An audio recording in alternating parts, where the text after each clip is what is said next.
todo, buenos días para todos. Incluso en mi rol del ejército era soldado conductor motorista. Manejaba los camiones, creo que vehículos autopropulsados. Me toca ir del regimiento que yo estaba en Ciudadela, Centro Buenos Aires, hacia Ingeniero Maswich, donde se estaba haciendo los primeros días de introducción a clase 63. Y me tocaba llevar algunas provisiones y a un par de soldados 63 que estaban en enfermería hacia el lugar de ese Vivar, así se llama. En Panamericana Buenos Aires, empezamos teniendo una radio con antena hacia afuera, AM, estamos hablando del año 82, escuchábamos la marcha de Malvinas y no entendíamos nada. 2 de abril a la madrugada. La gente nos empezó a parar en Panamericana, a darnos cigarrillos, dinero, y nosotros no sabíamos nada. Y nos felicitaban, porque había en el camión del ejército. Entonces la gente cuando pasábamos nos daba paquetes y nosotros agarrábamos, no sabíamos nada y escuchábamos las Malvinas son argentinas, las Malvinas son argentinas. Ni enterado de la situación. Llegamos al lugar después de 1 hora de intentar llegar y nos enteramos de que Argentina había recuperado las Islas Malvinas. Esto fue el 2 de abril a la madrugada, que había hecho una operación Rosario, la Armada, la Infantería, y que nosotros seguramente íbamos a estar afectados a la situación. Volvimos al regimiento y a los pocos días transcurridos estos días, habrá pasado 3 o 4 días, nos informan, nos empiezan a vestir, a provisionar elementos nuevos para combate y dan la lista. ¿Quién iba a pasar a defender a la patria de nuestro regimiento? Conductores motoristas presentes, artilleros, apuntadores de MAP, apuntadores de FAP y así. Fuimos convocados de nuestro regimiento 114, entre oficiales, suboficiales, soldados. Y bueno, esa fue la forma que me enteré de que iba a ir a Malvinas. Y nosotros no llegamos, obviamente el 2 de abril, llegamos en el último vuelo militar el día 29 de abril a Malvinas. Anterior a esto nos llevaron desde Buenos Aires, el Palomar, en un Fokker, en un avión Fokker, hacia Río Gallegos, donde estuvimos en ambientación 3 días. Y de ahí recién cruzamos a Malvinas, que inclusive cruzamos bajo fuego, porque un avión argentino, las fragatas inglesas, estaban tirándonos a nosotros desde el mar. Llegamos a Malvinas el 29, como le dije anteriormente, donde de ahí nos ubicaron en Puerto Argentino, al costado de la Casa de la Gobernación, y de ahí nos empezaron a pasar días posteriores a recuperar primero después del 1 de mayo, que fue nuestro primer ataque aéreo, bautismo de fuego para la artillería antiaérea, a buscar nuestras piezas en Bahía Agradable, donde estaba un barco de Isla de los Estados, donde estaba nuestro material para que lo trasladaran a la península de Cambar, que fue nuestro asiento final, para poder defender puerto y aeropuerto. ¿Cómo fue? Bueno, me imagino lo que te contabas recién, llegar bajo fuego, vivir bajo fuego todos los días. ¿Cuántos días estuviste en Malvinas? ¿Y cómo fueron esos días? En un resumen, imagino que muy traumáticos, imagino el recuerdo, pero si se puede hacer un resumen o contarlo por arriba, ¿cómo fue esa estadía ya hasta el momento de que se vuelven, digamos, para... Claro, muy difícil, obviamente muy difícil, porque mucha gente, muchos de nosotros, obviamente, éramos de Buenos Aires. La gente que estaba del sur, la dejaron en el sur, no la pasaron a Malvinas, sino ellos quedaron, todos los que supuestamente estaban acondicionados para el clima, quedaron de Bahía Blanca a Río Grande, a Tierra del Fuego. y la gente de Buenos Aires, Córdoba, Entre Ríos, Santiago del Estero, Tucumán, todo el norte, Misiones, Corrientes, Entre Ríos, fue la gente que pasó a Malvinas. La gente que estaba ambientada quedó en el continente. Los que no estábamos ambientados fueron los que mandaron. Fue la primera línea de combate, en realidad. Para nosotros, los primeros días, obviamente traumáticos, porque incertidumbre. Cuando nosotros dijimos, se tomaron Malvinas, se recuperó Malvinas, ahora nosotros vamos a ir a Malvinas, vamos a estar en defensa de la soberanía nacional, y así fue. Nos pasaron, estuvimos los primeros días en ambientación, como dije al principio, y después vino la parte, creo, dolorosa, donde nos estábamos en Puerto Argentino y nos trasladan a la península de Cambers, donde nosotros en realidad combatimos.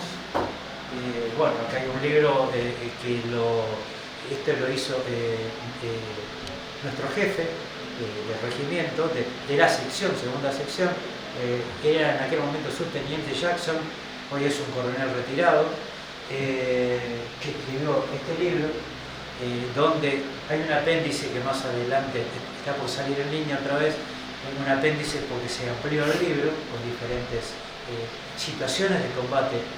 Y bueno, cuando pasamos a Península de Camber, frente a Puerto Argentino, emplazaron nuestras 8 piezas de artillería antiaérea de 30 milímetros, cañones hispano-suizos, donde nosotros nos tocaba defender el puerto a nuestras espaldas y el aeropuerto a nuestra derecha, de los ataques que venían desde el norte de los aviones ingleses, que la mayoría los conocen como Harrier o Sea Harrier.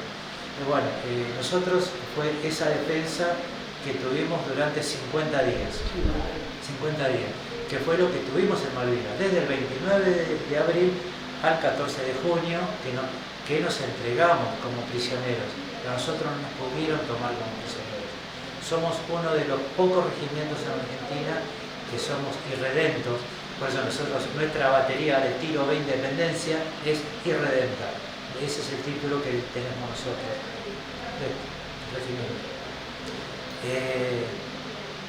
Nosotros, el último combate, o sea, volviendo a la península, nosotros nos tocaron muchos ataques aéreos, artillería naval durante toda la noche, durante todos los días, 50 días con artillería naval sobre las posiciones, ablandando nuestras posiciones, porque nosotros estábamos como cabecera ahí de la defensa antiaérea.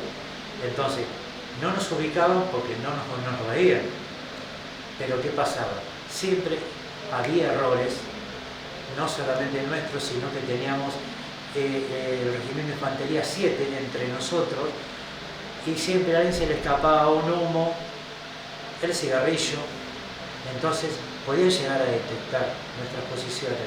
Entonces hacían ablandamiento de zonas con la artillería de la fragata misilística. O sea que nosotros, a partir de que anochecía, ya teníamos ablandamiento de zonas todos los días. Por suerte, tienen mala puntería, porque nunca nos pegaron en donde estaban los cañones emplazados. Pegaban adelante o pegaban en la bahía, en el agua, antes de Puerto Argentino. Esas fueron nuestras primeras experiencias de combate. Y después, bueno, a transcurrir de los días, falta de comida, la ropa que ustedes ven, que en realidad esta es nuestra ropa, la que usábamos, la antigua ropa, esta la usábamos para desfile después, ¿no? del tiempo, pero esta era nuestra ropa, con las remeras, las camisetas, la camisa, el duvet, la tricota, un chaleco arriba que era un nylon prácticamente finito, la chaqueta del blusón de combate, verde, no un poquito más grueso que eso, y el duvet arriba, que es como se ve en las fotos, más o menos, ve como teníamos el duvet con los correajes. Este inclusive soy yo, el que está ahí, 19 años, 1 de mayo, después del primer ataque aéreo en Puerto Argentino. Y bueno, las experiencias fueron sucediéndose durante los 50 días. Experiencias, anécdotas, heridos, lastimados por ciertas situaciones de combate, porque al estar con la artillería que nos venía encima, después hubo un gran desembarco de paracaidismo en Willis Wright, la colina de la radio, que es una de las partes del segundo de paracaidista. Esto es una foto similar a lo que sucedió esa noche en Willis Wright, la colina de la radio, traducido al castellano. Eso fue uno de los combates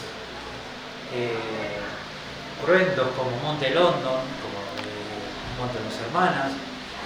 Bueno, a nosotros nos sucedió en el mismo día, transcurrido un par de horas, el enfrentamiento contra el SAS. El SAS. Los comandos de los comandos de los comandos de los comandos, bla, bla, bla, inglés. ¿No es cierto? Tuvieron el desembarco y no nos llegaron a tomar prisioneros. Entonces, por eso decimos batería irredenta, porque no llegaron a tomar prisioneros. En ese combate, el 14 de junio a la madrugada, perdimos nuestros dos compañeros, Romero y Planes. Romero clase 62, Planes clase 63, que están en la foto atrás mío, justamente están marcados. Y nuestra tercer baja había sido en el buque Islas de los Estados, anteriormente, del cabo Roberto Adrián Bustos. Pequeña anécdota, pero muy sentida. El cabo Adrián Bustos había sido destinado a nuestra unidad 17 años, uno de los mejores artilleros argentinos,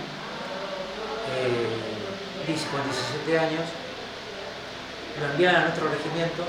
Con nuestro regimiento pasó a las islas y me habían ordenado en cuidar en el Islas de los Estados el material que teníamos ahí, que eran los cañones, algunos camiones, que estaba el mío, inclusive con conductor motorista, y municiones.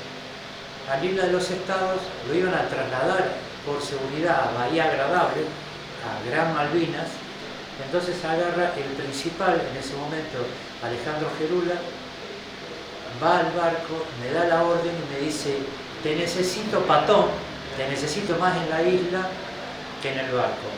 Entonces cambia, dice: déjalo a Adriancito, Adrián Bustos, el cabo recién egresado de la escuela Sargento Cabral.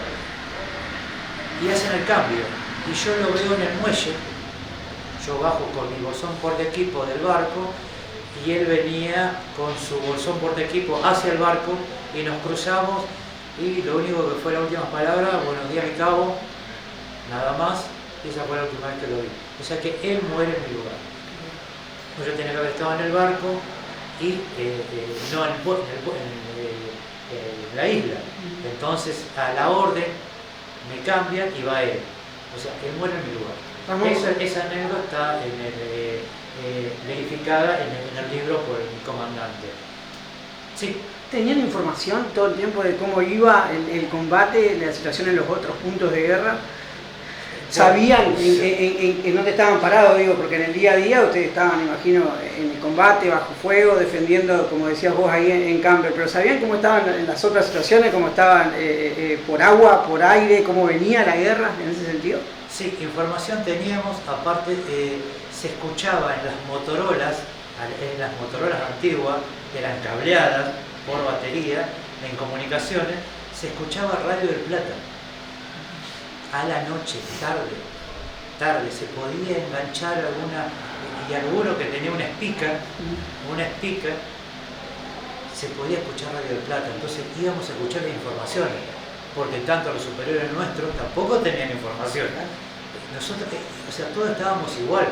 ¿Y qué decían? Argentina está ganando, los ingleses se retiran. Nosotros, contentos, seguimos ahí. Después estamos un tiempo y van a mandar a otra línea. Nosotros volvemos al continente y mandan a otra línea. Nunca pasó eso. O sea que las informaciones a nosotros no nos llegaban realmente como pensábamos que era cierto. ¿no? Pues decían, Argentina está ganando, Argentina está ganando, los ingleses se retiran, no llegan, tienen 13.000 kilómetros para llegar acá, y bueno, en fin, esa era la información que se manejaba, hasta que empezamos a ver la realidad los últimos días de junio que nos tocó vivir. Estamos hablando del 1 de junio, 2 de junio en adelante, donde ya los combates eran todas las noches, la artillería naval era más cruenta, ya se escuchaban otras informaciones, o sea que a partir de junio nosotros ahí nos empezamos a enterar la verdad de la milanesa. Muchos hablamos y decimos, sin haber estado, por supuesto, en el lugar, y decir, no fue una guerra necesaria, fue una guerra que no debería haber pasado. Entonces decimos, ¿vos qué opinás de eso? ¿Creés que fue una guerra necesaria? Claro, nosotros en decisiones políticas nunca pudimos tomar ninguna, obviamente. No somos políticos, éramos soldados. Y los que sentimos la causa seguimos siendo soldados. Pues, por más que seamos viejos o retirados, seguimos siendo soldados. Y no opinamos sobre la política, ¿no? Pero para nosotros, los soldados, fue algo necesario para nuestro país, algo necesario para, inclusive, hay mucha gente que se lo asocia, otra gente que no lo asocia, que fuimos un medio para llegar a la democracia, a pesar de que éramos militares, porque a pesar de ser soldado no es militar, el señor es militar, uno lo toma, yo me siento más militar que civil hoy en día, por más que yo no esté, me siento más militar que civil, siento más lo que es la patria que lo que es la otra parte, hablamos de la política. Entonces, nosotros lo sentimos como algo que fue necesario y que si hablaran con otros soldados o otro personal que estuvo, como me pasó a mí, nosotros decimos, no me preguntes si tuve frío o hambre, pregúntame si vuelvo, si volvería, y yo sí, y mi familia lo sabe. Pongámosle, nosotros somos reserva. Viejos, no viejos, somos reserva igual. En algún momento, si toca y nos llaman, aunque vayamos quizás en silla de ruedas, uno optaría en ir. Mi caso. Mi familia sabe. Hoy me llaman, yo voy, saludo a mis nietos, mis hijos, mi señor y me voy. Por mi patria. No para pelear por otra bandera o ir a otro país con la bandera argentina. No, por mi patria. Entonces, por eso yo digo muchas veces, como decimos la mayoría de nosotros, no me preguntes si tuve frío o si tuve hambre, pregúntame si volvería. Y yo te digo que sí. ¿Cómo fue la rendición y luego el traslado al continente? Bueno, nosotros, como había comentado en uno de los pasajes, cuando llega el 14 de junio, de los combates más cruentos que tuvimos, todas esas noches, a partir del día 9 para amanecer 10, que fue uno de los combates muy grandes, no mi regimiento, pero nosotros, girando la cabeza, lo veíamos, como se combatía de noche, se veía como yo le mostraba así, esto parecía de día, estamos hablando de noche cerrada, con llovizna, aguanieve, se veían los fogonazos, se escuchaban los ruidos, mirando, nosotros estamos de acá, frente al mar, hacia la izquierda miraba Monte Loma y Monte Los Hermanos, ¿no? Y Willas Ray, que lo teníamos ahí cerquita, uno de estos combates. Cuando llega, después del día 9, 10, 11, 12, 13 y 14, que fueron los días en que más se combatió, cuando nos llega a nosotros la parte del SAS, de que quiere desembarcar por nuestra costa, por nuestra cabecera de playa, cuando se termina el combate en Puerto Argentino, se comunica, que inclusive los cables estaban cortados y vienen con un helicóptero, que nosotros teníamos identificado porque tenían las colas amarillas, tanto los helicópteros como los aviones, pues inclusive se le tiraba a propia tropa al principio, porque no se identificaba. Acá la tecnología de hoy en día, que uno tenía visores, los radares, entonces veíamos algo que se movía, se lo tirábamos. Entonces, ¿qué pasaba? Se identificaba con la cola, una franja amarilla en la cola, tanto sea avión como helicóptero. Y vino un helicóptero del pueblo argentino a que nosotros hagamos alto el fuego. Ya los ingleses habían hecho el alto el fuego y nosotros no teníamos ahora. Entonces, si alguien levantaba la cabeza, ya le tirábamos. Entonces vinieron de Puerto Argentino a comunicarles que Puerto Argentino se había rendido. Obviamente fue lo peor que podíamos haber escuchado. Y en ese ataque del 14 de junio pierde la vida Romero y Planes, en realidad delante nuestro, donde desgraciadamente, no vamos a decir cómo quedaron, irreconocibles de un morterazo, ¿no? Perdieron la vida nuestros dos compañeros, Romero y Planes. Y bueno, de ahí sucede que pasó el mediodía, ya todo calmado, se escuchaba algún tableteo a lo lejos, que todavía se ve que alguna resistencia no había escuchado el alto del fuego, no le había llegado la orden, y se escuchaba un tableteo de ametralladora por ahí a lo lejos. Ya no se escuchaban las explosiones de misiles, ni de bombas, ni de artillería. Nos ordenan replegarnos hacia la parte de un muelle que está frente a Puerto Argentino, frente al puerto, y que esperemos órdenes. De ahí, de los 114, no éramos 114 justamente ahí, porque teníamos gente en el pueblo, en Puerto Argentino, superiores nuestros que no pasaron a combatir, que estuvieron del otro lado, que era encargado de batería, algún otro suboficial que no cruzó, como mi jefe directo que no cruzó, nunca lo vi combatir conmigo al lado mío. Esa vez es una puesta en escena fea, pero bueno, fueron muchas cosas así. No tan solo a mí, sino a muchos otros regimientos. Nos ordenan quedarnos ahí para el traslado de esa parte de la isla, de la península de Cambers, a Puerto Argentino, que estaba enfrente. Nos trasladaron en un patacho, le decíamos nosotros, que transportaba ovejas de isla a isla.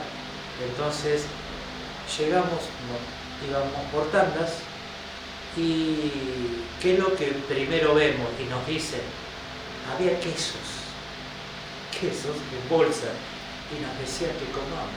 Imagínense, nosotros no comíamos, era agarrar el sable de bayoneta, abrir pedazos así de queso, o sea, no coman tanto queso porque el problema del bolo fecal, que había muchos que lo tuvieron después, claro, del hambre, de tantos días sin comer, de recuperar fuerza. Entonces nos pasó eso, ¿no? Inclusive el cruce duraba 15 minutos, ¿no? Y en esos 15 minutos creo que lo pelamos al barco el poco, porque iban pasando de a pocos, no entrábamos todos, nos pasaban de a 20, de a 30, entonces iba y venía el patacho, el lanchón, iba y cruzaba. Y cuando llegamos a Puerto Argentino nos decían, agarren el fusil, la culata del fusil. Nosotros teníamos el FAL NATO con culata de madera. Había otros que tenían el FAL para, que tenían la culata rebatible, que eso era más moderno. Nosotros teníamos todavía el FAL NATO, que es la culata de madera. Dice, agarren la culata, enrídense la correa de transporte, pasen el caño, el tubo, que ahí los van a ayudar a levantar. Porque el muelle era alto y el patacho era bajo. Había un escaloncito que había que colgarse, y estábamos con el armamento todavía.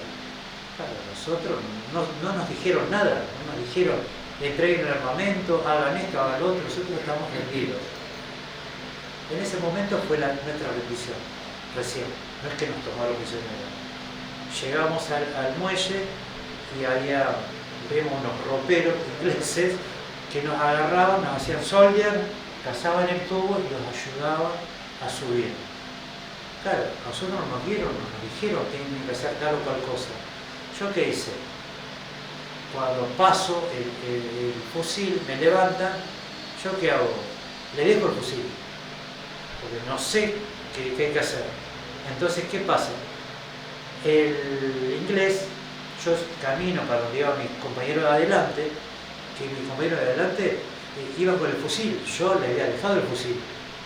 Entonces me dice, soldier, soldier, soldier, me doy vuelta y me tiro el fusil. Yo lo agarro, me pega en el casco, lo agarro, el fusil, como que la adrenalina vuelve, Me tercié el fusil y bueno, quise llegar hasta ahí, pero no me dejaron. Giré, me rodearon un par de compañeros y volvimos a la situación de prisionero. Me hicieron sentar y bueno, y ahí esperar nuevas órdenes. Ahí ya estábamos prisioneros, pero con el armamento. Pasaron horas y nos empezaron a decir, bueno, nuestros oficiales nos metieron en un tinglado del puerto, que vinieron los ingleses y dijeron que entremos. Ahí nosotros decíamos, bueno, acá no, y nos dijeron que comamos. Entramos y había motos, comidas del piso al techo. Entonces empezamos, ¿qué lo que hicimos primero? Mate y torta frita, hacer. ¿A dónde hacíamos?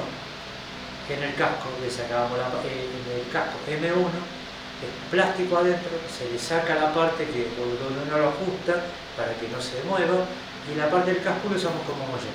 O sea que había montones de cascos haciéndose fuego ahí adentro del tinglado, muchos amasando, otros buscando yerba, azúcar, y con los jarritos estos lo usábamos de mate.